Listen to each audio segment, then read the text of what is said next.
I got some good follow-up questions from a video I posted a while back on empowerment, this idea of empowering with accountability. And really, I got some really interesting questions. Okay, what's the process around how you think about what you can empower and what you can't? And we talked about the challenge often with leaders, that there is a sense of fear, and fear is a word that comes up a lot. So what stops you from empowering? It's the fear that something's going to go wrong, and then there's going to be some sort of comeback on you as a leader. So often there's a lot of pressure on leaders to say, look, chances are I can do this better than the person I'm going to empower. It might even be quicker if I do it. And so what a lot of leaders do is they default to actually doing it themselves, or they notionally empower somebody, but actually they've still got their hands all over it, and there's a perception that they're sort of a micromanager. So there's a real challenge for leaders, because they want their teams to be successful, they want people to fail, they don't want to fail. And so when you start to let go of things and extend accountability to other people, you've got to feel comfortable from a leader perspective that they're going to deliver.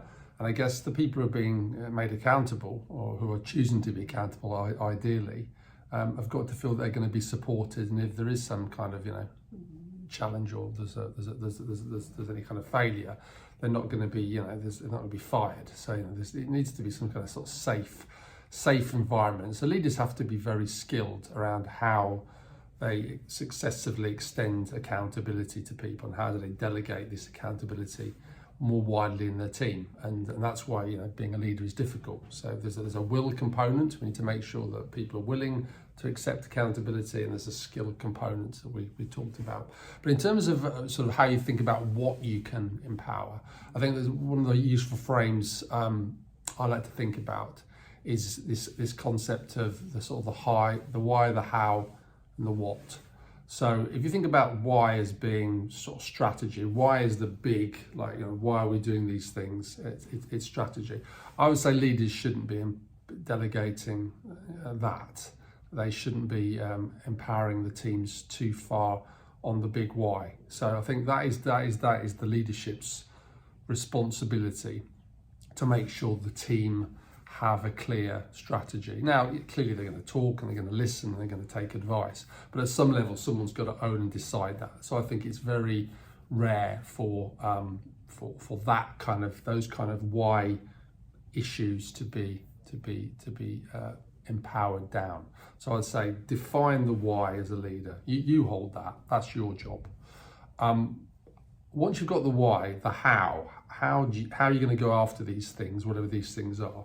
I think that's the first opportunity to really start to empower your team. So I think you should be co-creating with your team how we're going to do this. So why we've got the strategy, but how we're going to do this. This is where we can extend much more widely to the team. How we're going to operationalize this decision or this strategy. So define the why, co-create the how, and the what. So what are we actually going to go and do now? I think as long as the team are aligned on the why and the how, everyone's clear on the guardrails there, you can probably fully empower the what. You just don't need to get into that as a leader, because the chances are the team below you are technical experts. They're probably much closer to the issues and the solutions than you are. You don't need to worry about the what, as long as you're clear with them around the how and the why. So those guardrails are in place. You've created this sort of imagine a sort of metaphorical sort of box. Whatever happens inside the box, they're free to do what they like. So it's freedom within a framework, I guess, is the way to think about it. So that for me would give you a more simple lens to figure out exactly where and how you can best empower. And I guess the other message I would give is that this is by definition going to feel uncomfortable.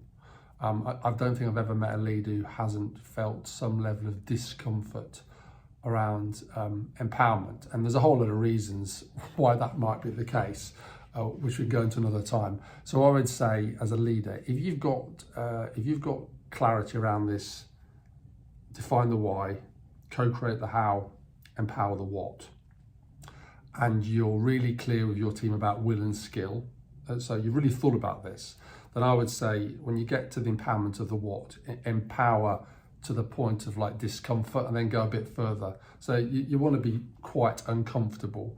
And that's probably good, because if you're uncomfortable, there's a good chance that you are fully empowering people. If you're feeling comfortable, there's a good chance you're not empowering people. So this is where I say to my clients, this isn't supposed to feel comfortable sometimes. You're on the edge, right on the edge of discomfort, because that's the place where probably the most development is going to happen for you as a leader, and certainly for your teams. So I hope that helps.